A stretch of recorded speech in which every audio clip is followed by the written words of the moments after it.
We're looking for great, though. Are you all excited for this talk? All right. That sounds good. That wasn't your fault. I asked really quietly to begin with. I knew we were going with it. OK, so let's talk about Lakehouse security. You are all here to learn the best things about security best practices for deploying Databricks and a Lakehouse architecture. So hopefully you're excited. Hopefully you're in the right place. If you're not, you probably would have run out before when we were talking about security and all that type of stuff. So we'll move past that. So who are we? Hi, everybody. My name is David. It's nice to meet you all, for those I haven't met before. I am the head of security field engineering at Databricks. I'm a bit of a security nerd. I've been in security for quite some time. I was at Splunk before I was at Databricks. I like to build things. I like to do security detections. I like to do architecture, all kinds of fun things like that. You may hear from me in conversations about the security of the Databricks platform, how it fits into your architecture, or if you want to figure out how to detect bad guys and gals with Databricks. I survived quarantine with my adorable, now 2.5-year-old daughter, Hazy, and then also biking and baking, so my 3 Bs, the baby, biking, and baking. And then we also have Arun with us here. Arun. Good morning. My name is Arun Pamalapati. I am Senior Staff Security Engineer. I actually have the best job in the world. I report to this person and an amazing team that we have.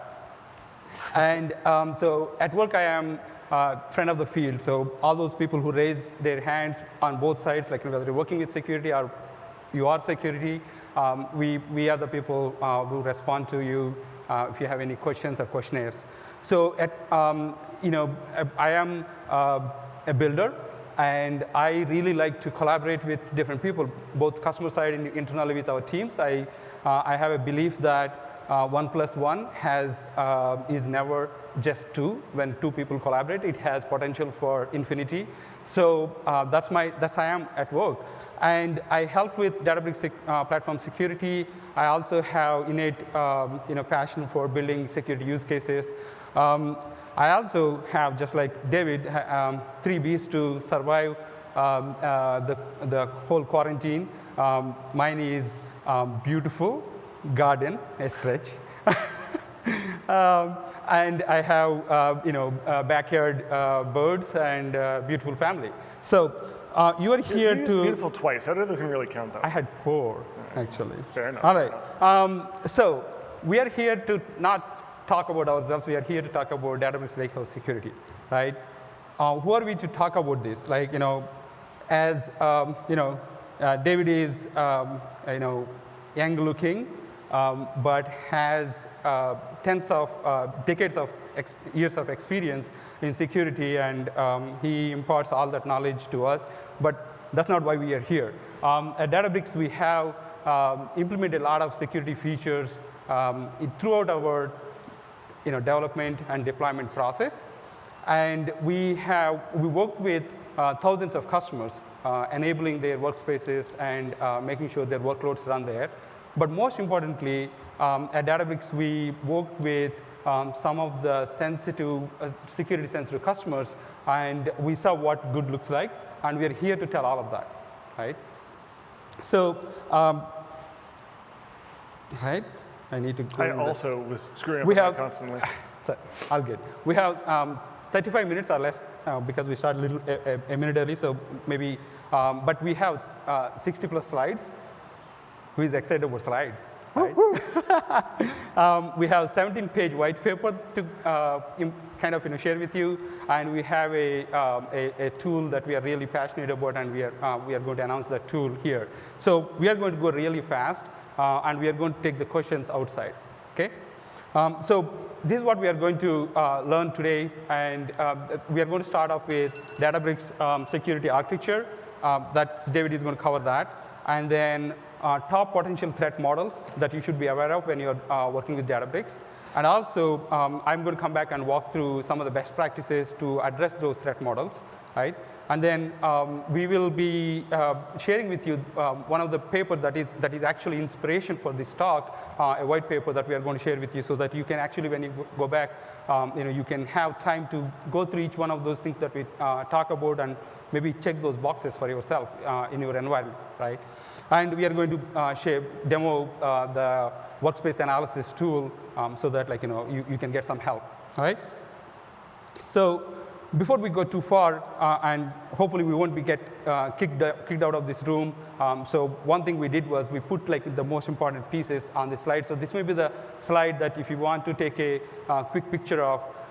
So what we are going to, what we have as part of this, presentation today is the architecture. So if you want to understand deeper about Databricks architecture, we have Security Trust Center, where you can actually go through a Reader's Digest version of a PDF file that you can actually better understand in a very detailed way of Databricks security architecture.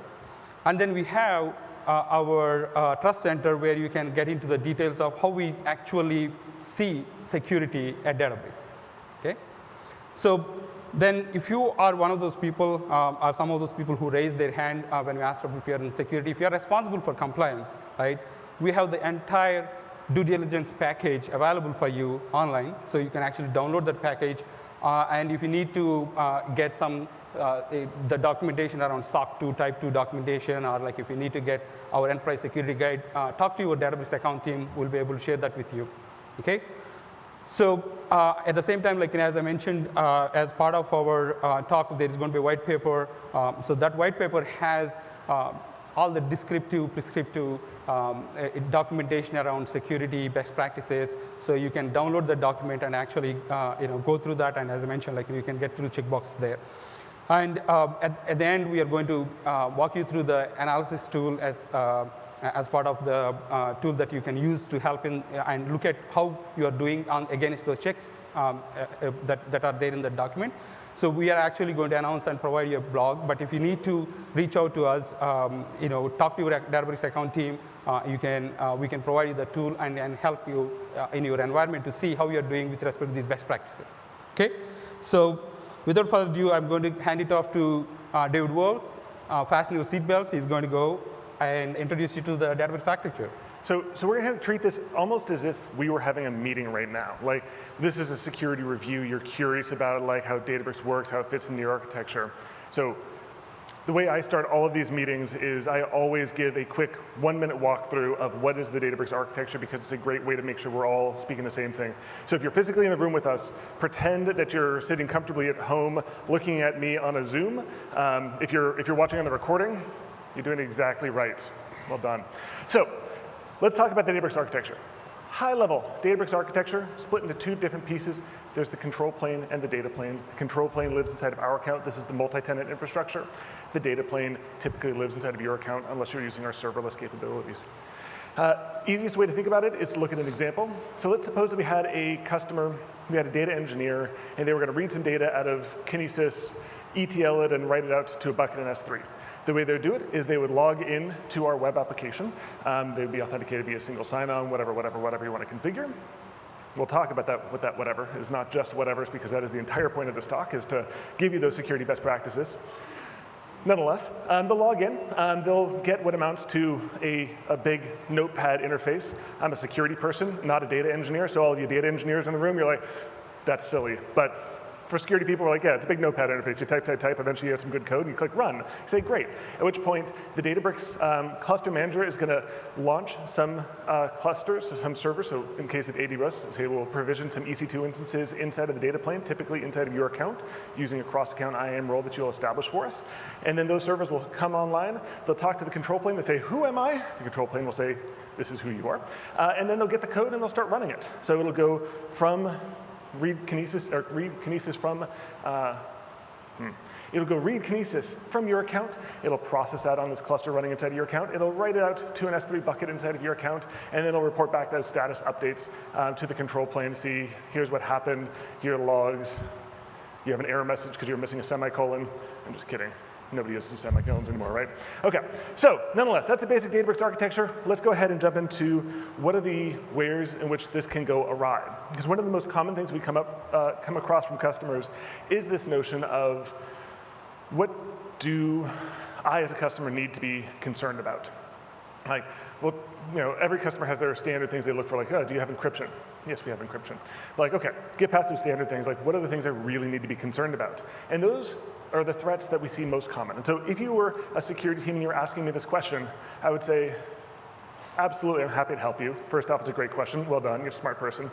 Let's look at our #1 threat. The #1 thing that affects Databricks customers, or the greatest potential risk for Databricks customers because of how easy it is account takeover. This is the notion of you have some data engineer, they get excited about Databricks to go to a Data and AI Summit conference talk, and they come back and they log in and they don't use single sign-on, they don't use multi-factor authentication, and they then proceed to accidentally use the same password they use on another account, or they get phished or something like that. All of a sudden their password is compromised, and then the person can do everything they might want to do. Maybe they don't even have data exfiltration controls. We'll talk about that in a couple slides. So that's a bad thing. We don't want to do that. Fortunately, it's super easy to protect against. Use multi-factor authentication, use single sign-on. You can use things like IP access lists and private link that allow you to specify where somebody is able to log in from. Those are all very straightforward type of controls you can apply. And so we say, great. You can do very easy things, and then you move past this concern. Well, what's the next concern? I hear you asking. Accidental insider exposure. This is a generic thing across the world of security, where most security events are probably somebody screwed something up. They made a bucket really easy to access because it made their life a lot easier, or because they just didn't know what they were supposed to be doing. This is a generic problem across all of technology, and it's something that we can do a lot with inside of Databricks, of just making things easier.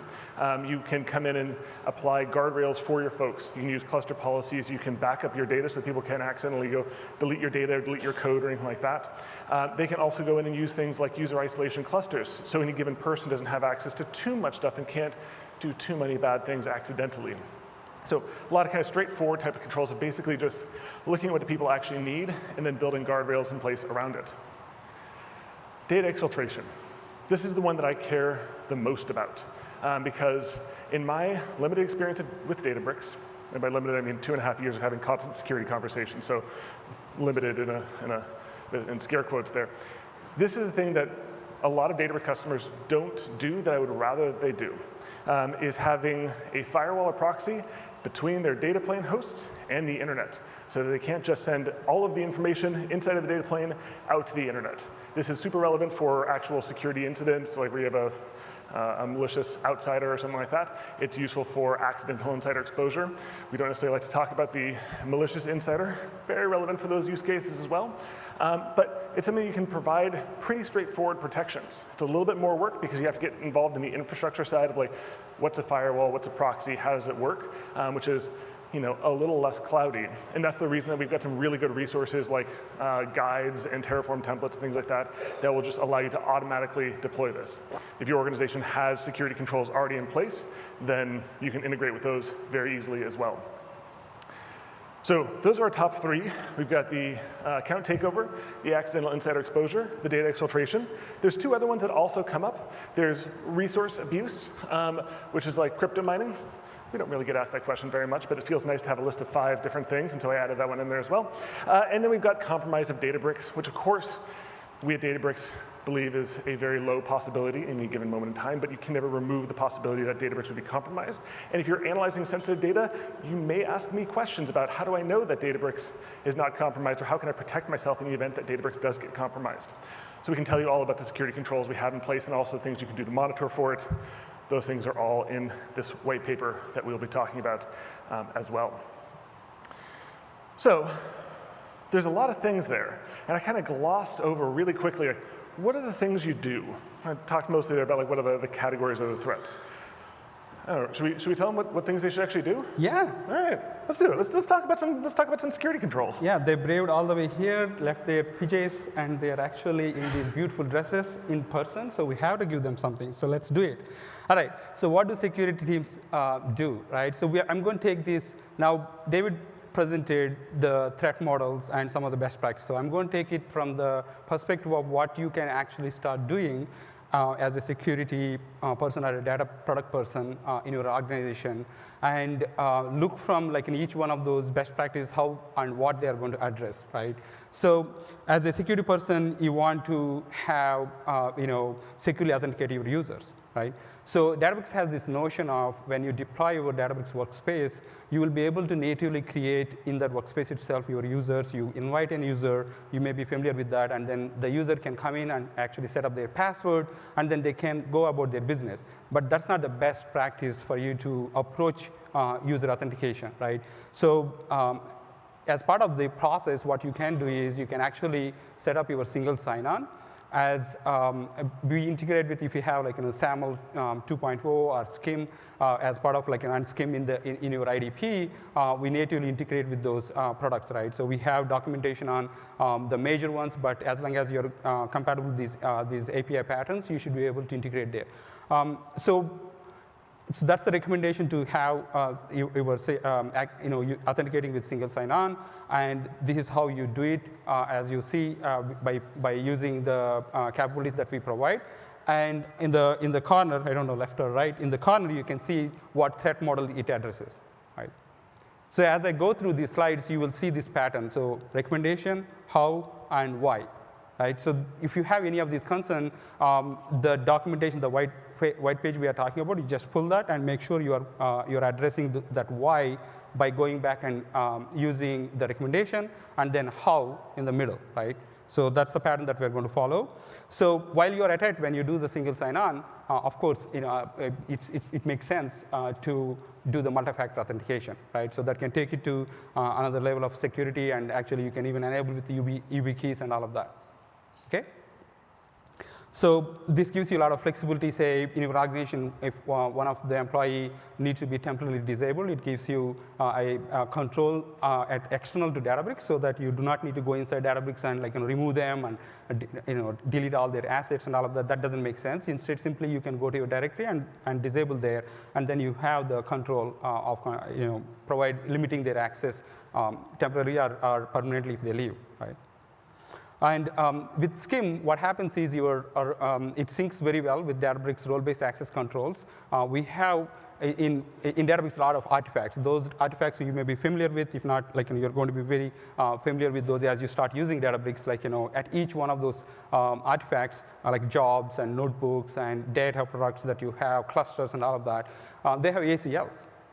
That means you would be able to assign those access controls to right people through groups. And when you have SCIM, basically all the roles that you have in your directory, they trickle and sync with Databricks.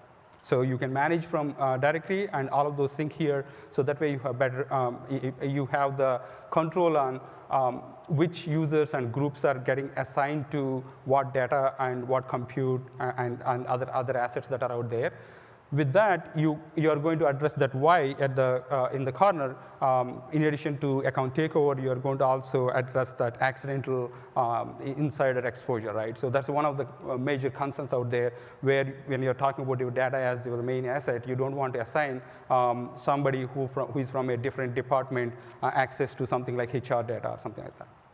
One of the other things I really like about SCIM as well is it's the easiest way to disable a user that you think may be compromised. So you can use the SCIM API to deactivate but not remove a Databricks user if you see an abnormal login activities, things like that. That's not available to do via the UI, but it's easy to do using the SCIM API. Yeah, thank you. So the next one is, almost all the time, this goes without saying, you need to encrypt your data, especially when we are talking about the data assets that are in the cloud storage, right? So that's almost all the time the requirement. And we have in Databricks ability to work with your cloud native encryption mechanisms that are out there. So if you're talking about, say, S3, you can do encryption, something simple like server-side encryption, or you can take it all the way, whatever the cloud provider provides as part of their mechanism to encrypt. But there are two important pieces out there. One is Databricks, when you deploy Databricks, there is a root bucket. Right, that's the one that you use for your system, Databricks system, and then there is this data bucket, right? So where you bring in your data and actually for analyzing the data. We want you to encrypt both of those buckets before you start, doing anything with those data assets out there in your deployment, right? So. Of course, make sure that you do not allow public access to those buckets, and we have policies examples that are available in our documentation, which you can deploy, you can employ into your configurations. Okay. So as David was talking about, there are two architectural components, if you recall. One is the control plane side, and there is data plane side, right? We deploy the data plane in your VPCs within your infrastructure, and the control plane is in Databricks infrastructure, right? So we provide for you, and this is always this always comes up, like, hey, how do I make sure in an unlikely situation, if a Databricks compromise happens, how do I protect my assets? Because I'm giving you permissions to come into my VPCs and do some operations, right? So one of the mechanisms that we provide is first, like, you can have customer managed keys with which you encrypt your data assets from the data plane side, where you within your S3 buckets, and also you can encrypt your Databricks file system with your keys, and also any assets like notebooks and all of that is in Databricks control plane with your encryption key. That gives you the full control on, like, if something to happen, you can use this nuclear option and say, yeah, I want to have, this break glass, and then get away with that, so that you can protect your assets if that's the thing to happen. Okay. So as you saw, like, during throughout this week, Databricks is enabling different types of workloads, a lot of workloads, right? So this is, in a given organization, it is very likely that once you deploy Databricks, it's going to catch on very quickly into other departments. So how do I isolate my different workloads within that organization? Because in a given organization, if you take a simple example, from, say, HR department may be doing their HR analytics, and you have a finance, a lines of business basically doing analysis on their sales predictions, whatever.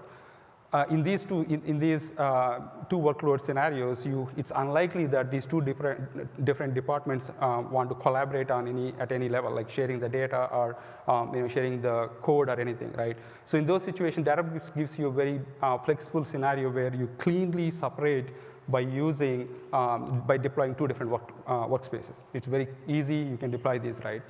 So when you do that, you have the ability to separate these workloads, and even within a given workspace, you may have different users with different privileges. So let's take that example. Now, if you kind of zoom into, say, HR analytics, within that group, you may have, BI users who have different privileges, who need access to certain tables, right? So you have the ability to do access, basically table access controls, clusters, where you're able to control who can see what from those database tables that are available within Databricks, right? You can also provide ability to separate your interactive workloads versus productionizing the jobs, okay? So you have a lot of flexibility there. So whenever you are bringing a workload into Databricks, think about how do I separate, how do I minimize the amount of exposure this given workload is going to have to other people in that environment, other groups in that environment. Okay. And one of the things that, as part of that, separating, basically taking care of separation of the workload separation and providing security between groups, is that Databricks file system is a place where you store some system assets, not for the data assets. So don't use that for putting your production data, because it's accessible to everyone. So use your own data buckets, so that you are actually providing better control using those bucket access control capabilities, and then expose that those buckets to right users and right groups and right clusters and right workspaces. Okay. Are you saying that we should avoid putting all of our data inside of a place that doesn't have any ACLs to separate different users? For sure. That's a hot take right here. We should use file systems that support ACLs for sensitive production data. All right. You heard it here first. Yeah. Don't use the Databricks file system for putting all of your production data. That's some. Yeah. The next concern is usually to, hey, we want to prevent data loss. So when you are deploying Databricks, we give you these options to let the Databricks manage your VPCs. The reason we do that is to make your POCs are bringing Databricks up and running very quickly. It's easy to do that, but it doesn't give you the most flexibility. The second best option, the recommended option is to use custom and managed VPCs with Databricks. So in this scenario, you have the most flexibility. You get to define, because you already have the VPC, first you can have multiple workspaces deployed into a single VPC.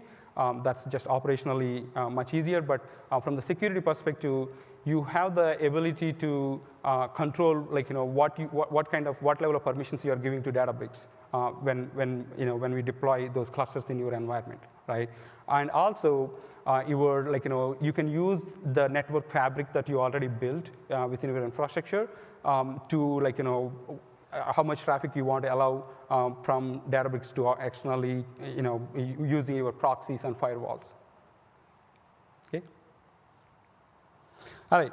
So one of the things that you are going to come across as you are deploying this data and analyzing this data is you want to know who did what when, and you want to have a good visibility on, in case of user compromise, you want to be able to have some traceability, right? So this is one of my favorite, configuration that is available, or one of the things that you must look into if you are doing in your organization. Hopefully, you're all doing right, you're actually taking advantage of the logs that we provide, right? So the recommendation here is that you should have Databricks audit logs making sure that you are first enabling them, and also you are actually monitoring those logs. And if you are in a regulated industry or anything like that, it's not just us telling you you should do this. It's also all of your regulators telling you should do this. So you really must do this. Yeah. I'm sorry for interrupting here, Arun. So we have 8 minutes and 40 seconds left, and we've got a lot of slides. Do you think we should, instead of going through them slide by slide, we should just go and show them the actual document? Should we? Yeah, I think we should hand them off the document. But before we go there, I want to quickly say one thing about these audit logs, right? We felt so strongly about these audit logs. Actually, we blogged about this twice. And the reason is, as you can see in the corner, it hits all those concerns that you have, right? That's the important thing. So as we hand off this beautiful document to you, when you go back, not necessarily over the weekend, but on Monday, you should make sure, hey, are we taking, did we enable audit logs, and are we, monitoring those logs? That may be one of the things that you can take home. All right. So let's show them the. Let's show them. Yeah. And good call out on the thing I forgot we were going to mention. Yeah. That's good. Right. So we're going to, because of time, because we have so much good content, I apologize, I'm going to skip past the memes, and we're going to go straight into talking about the security best practice document. And as much as I like to show, screenshots you can't even read if you're in the front, let's go to the actual security and trust center. So let's say that I go to Databricks.com/trust. You can see this is Arun's laptop, and it auto-completes. So he is on top of his job because it automatically goes in there to the trust center when he starts typing in Databricks. And let's say I come in here and of course I could peruse the trust section and learn about how many penetration tests we do a year and the bug bounty links and our SDLC process. But let's say I'm not interested in that today. And let's say I could also come in and learn about the architecture and find out a written version of what I quickly walked through with you all. Again, not for today. Or I could go look at all those compliance things Arun mentioned at the start, what are the compliance settings that we have and what regions are they available for and what clouds are they available for and all the type of stuff, all conveniently in one place with a due diligence package. We put a lot of time and energy into this thing, so I've got a little bit of pride over it. You can maybe be able to tell that. Nonetheless, let's say that's not for today, though. What I want to do, and actually what I think legitimately is the best part of the Security and Trust Center, is that security features page, because it has in it a table of all of the security features that we have inside of the world of Databricks, and which clouds they're applicable to, and links into the documentation and all this type of stuff. So you can go through here and just read through this list, which is innately good. It almost is as good as a 17-page white paper that has a more prescriptive narrative approach, but it is not quite as good, in my personal opinion, as a 17-page white paper that has a more prescriptive narrative approach. So if we scroll on down, we're going to be able to see in here, alongside the security and trust overview 5-page white paper and links to our actual documentation, this security best practices doc. Right now we have it for AWS. GCP is done. We didn't quite get the legal review done in time in order to be able to get it onto the website today. So that'll be there maybe next week or so. And Azure will follow very quickly thereafter. That one's in the works right now. But this doc is going to walk you through lots and lots of things we've been talking about. So you'll see what are the threat models in more detail. In any of these different sections, you're going to be able to see what are those tactics or those configuration recommendations that I had on the right-hand side there. You'll be able to look at the detail around it. And you can even come in and see, let's say, Databricks audit log. I can scroll down here, and let's say you were just so excited about that blog post that Arun mentioned. There's a link to that blog post right there. So you can get everything in one place, including links to documentation. And because now this is the second time, we joked about there being a drinking game before we actually started. For anybody on the recording, they've been tuning into it. A drinking game about mentions of Terraform. This is your second Terraform mention here. We even have Terraforms for the variety of, for many of these things. We're going to work on actually getting completion coverage of all of the configurations in Terraform. We got a guy inside Databricks who's working on that now. But if, let's say you are not a more advanced security organization that's focused on specific threat models and things like that. Let's suppose you are a normal type of security organization. We also just have a list of like, here are the practices that most organizations apply. And so you can go down this list and make sure you've checked that box. And if you don't have the world's most secure data, the most sensitive data, the most secure workloads, whatever, or not the most highly regulated, you can just do this and then you can say, great, I am aligned with how most organizations run. But if you are in that second category, if you do care about this highly secure deployment, you can get, here's a list of things that are common among the more secure organizations. This actually originates from our most secure, like our financial services organizations, where we looked at the things that they did, and then we wrote it down so that we didn't have to have the conversation individually with every single customer, which is not to say we don't love speaking with you all. We just want to help value all of our time collectively. So that's pretty cool. And I'm sure for you all, you're like, feeling pretty good about it. You just go to Security and Trust Center and fine. And I'm sure that, a lot of that is focused on you're building out a new workspace, a new deployment. But I'm sure your deployments are all fine, right? Yeah. They're good, right? They got security on down, yeah. That's what, I think your deployments are good. You probably don't need to check anything real quick when you get back to the office tomorrow or Monday, right? No. And we gave a lot of big checklists. They're going to sit in a meeting room, and they're going to have a big meeting, and they're going to discuss about it. There. I know it's a lot. I know we are super passionate about this, but it's for you as a customer, it can be too much. So I hear you, and we want to help. And for that, we are announcing Security Workspace Analysis Tool. Again, this is also available for AWS for now, but we'll roll out more of these for each one of the clouds that we support. So, if this talk is inspired from that white paper, this tool is inspired from the same to kind of looking at each one of these controls and how can we actually help our customers look at their own workspace and then make sure they the best practices are followed. So it's a simple tool that you run in your workspace. You can talk to your Databricks account team and ask them to, hey, I heard about this account analysis tool. Can we have that made available to our workspace, right? Or they can probably find us on LinkedIn or Twitter or something like that as well, probably. Yeah, you can probably do those too. Yeah, they can text me. Yeah, exactly. So we're good. We want them to be secure. That's the most important thing. So the reason is like you go through all these checklists once, but things change in your environment, right? Like someone brought a new bucket, or like someone changed some configuration in the network. this tool is going to keep track of that. When you rerun this tool, it's going to find the deviations from where it was, right? So instead of talking about it, I'm going to quickly show you how it looks like in your environment. So in under a minute, in fact. All right, yeah. we are doing great. So when you run the security workspace analysis tool, which is beta right now, it's in a preview mode, so you can, you can run this. And what happens is, let's go through quickly. It shows at the very top, it shows a quick summary, nothing to do with security, but like it tells that which account you are in, which workspace, just to kind of give you context and where you are sitting at a given moment. And then it's going to go through each one of those pillars that we talked about as part of the white paper. And it's going to report like, hey, here are things that look good, here are things that are not looking good, right?